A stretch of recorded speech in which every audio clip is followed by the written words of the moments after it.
Welcome, I am Ladi Akeredoluale. Tonight, Acting President Oshibajo defies insurgents' security threats, visits Maiduguri in Borno State to flag off distribution of grains meant for internally displaced persons in the northeast. Inspector General of Police orders arrest of those behind eviction order issued to Igbos living in the north. Petroleum Minister Ibe Kachiko refutes speculations of federal government's plans to concession Nigeria's oil refineries to private firms. And former FBI Director James Comey appears before House Intelligence Committee, accuses the Trump administration of lying against him.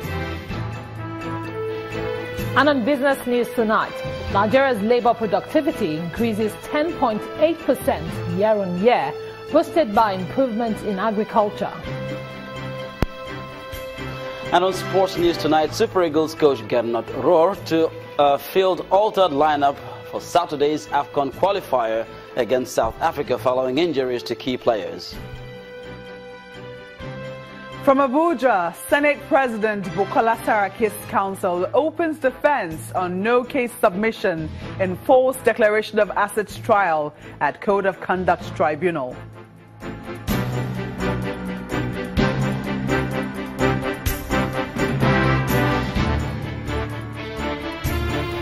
We'll start off tonight from Maiduguri, the Borno State capital, where the acting president, Yemi Oshibajo, today officially flagged off the distribution of grains to persons displaced by Boko Haram insurgents in the northeast. Professor Oshibajo's visit is part of the federal government's quarterly special intervention program set up to alleviate the sufferings of the people. He defied all security threats in the region to distribute the items after Wednesday's terror attack on Jida Pilo community on the outskirts of the state capital, where Boko Haram terrorists killed at least 14 people.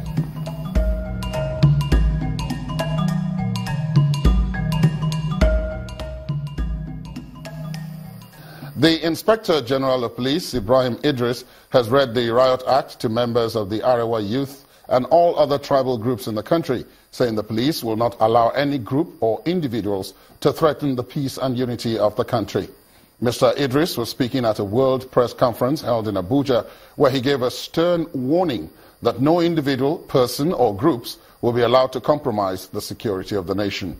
The Inspector General also ordered all state commissioners of police to go after those behind the eviction order issued to Igbos living in the north.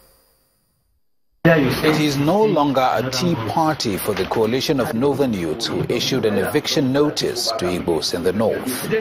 Malam Abdulaziz Suleiman, who read the statement of the youth groups, tagged Kaduna Declaration in Kaduna on Wednesday, declared that the north was tired of the 1914 amalgamation that joined the southern and northern protectorate that birthed Nigeria.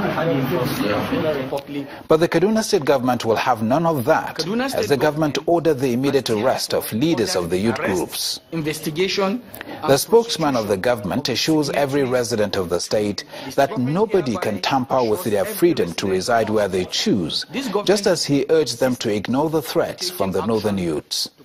This government has been consistent in taking action to punish hate speech and incitement.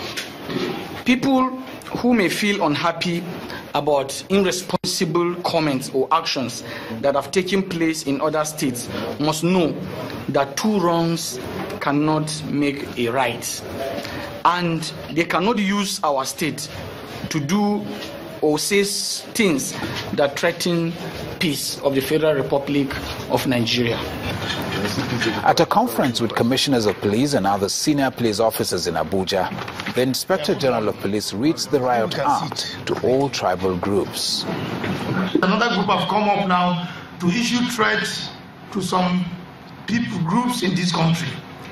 And like I observed, no individual have authority to stop any Nigerian from pursuing his deliberates in any part of this country. The warning by the Inspector General of Police is coming against the backdrop of the ultimatum given by the northern youths to forcefully evict Igbos in the north on the 1st of October 2017. Meanwhile, the House of Representatives wants the Arewa youth and Masob to reverse their positions on the eviction order, as it is considered a dangerous trend that may threaten the unity of the country. The lawmakers unanimously agreed that government should intervene in the matter after Representative Ogene Ego raised the motion under urgent public importance. They say the security agencies should look into the matter before it leads to a breakdown of law and order. It's an issue that is often in the news. Reports of kidnapping from one part of the country to the other. Once again, this lawmaker brings it before the House of Representatives for consideration. His focus is on the need to check the growing menace of kidnapping in his constituency in Kaduna State. Mr. Speaker, there are many people who have their loved one being kidnapped. And the question is, with the meager resources they have, they go and pay ransom to these kidnappers. And one irony of the fact is this. These people kidnap because they are looking for money. And when ransoms are paid, what happens is that they use that money to buy more sophisticated weapons. And if they buy more sophisticated weapons, it means tomorrow the dimension of the attack could not just be an individual one, they could go house to house. Other lawmakers who have similar issues in their areas are in support of the motion. Barefaced criminals and bandits are doing their thing. We sweep it under the now very familiar carpet of herdsmen. Honestly, this thing, we need to look beyond calling every of this atrocity herdsmen. Some lawmakers put forward their concerns. In my area, where the hideouts of the bandits and the kidnappers is known. The DPO of the area, they know the locations. Reports were being sent to the state level, no action. But this thing should be considered by a very strong, honest ad hoc committee, because the committees on the police, I'm sorry, I'm a member of the Committee on Public Safety and Intelligence, we have failed. Because we were here, all this thing, there have been so many referrals to us. We have not done anything yet. So there should be an ad hoc committee, which will be unbiased. Maybe the committees can compromise. They will not tell the truth of what happened because they have been engaging with the committees they are oversighting. But an independent ad hoc committee will not compromise with anybody. The lawmakers finally resolved to have the Ministers of Interior and Defense and the National Security Advisor appear before the House next week. They're to be accompanied by all service chiefs, where they will address the concerns of lawmakers in a closed-door session. Lanre Lasese, Channels Television News. The Minister of State for Petroleum Resources, Dr. Ibe Kachiku, says the federal government will not sell or concession Nigeria's oil refineries to private firms, contrary to public speculation. The minister says the federal government is partnering with third-party financiers to engage the original builders of the nation's refineries to fully restore them with original parts. The minister made this known while addressing a press conference at the NNPC Towers following an oversight hearing at the National Assembly. Our correspondent, Ajuri Ingilale, reports. Against the backdrop of oversight inquiries into an allegation of an improper concessioning of Port Harcourt Refinery, Minister of State for Petroleum Resources Dr. Ibe Kachiku refutes such, saying that public misinformation will not deter the federal government from ending fuel importation by 2019. After a rigorous session in the National Assembly, Minister of State for Petroleum Resources Dr. Ibe Kachiku addresses journalists. I did have meetings with E&I and trying to sensitize them to invest in Nigeria, and then we signed an MOU that promising investments of close to $13–14 billion in the Nigerian economy, covering upstream investments in Zabazaba and the rest, covering refining, and then covering power plants and all that. So this is a global MOU. With an eye to ending fuel importation by 2019, the minister says refinery restoration plans, along with the co-location of new refineries to support nearby old refineries, will enable government to meet the 2019 projection. Saipem in Warri, JGC in Port Harcourt, Shoda in Kaduna. to ensure that we go back to them. The reason you go back to them is they have the designs, they have the engineering outlay, they have the upgrade capabilities, and in some cases they have the access to spare parts. If you're going to achieve this within sort of time period that we're talking about, you need that sort of speed. Hopeful that misinformation will not distort public perception of ongoing reforms, the minister says by 2019, Nigerians will experience the benefits of true reform over falsehood. Ajuri Ngelale, Channels Television News.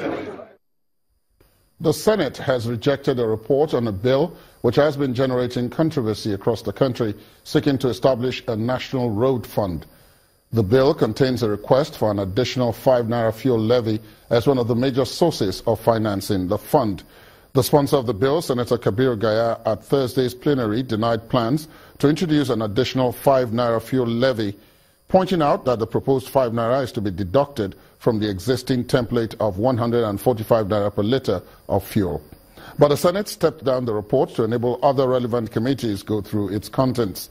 The Deputy Senate President, Ike Ekweremadu, who presided over plenary, however maintained that Senate has no plan to increase pump price.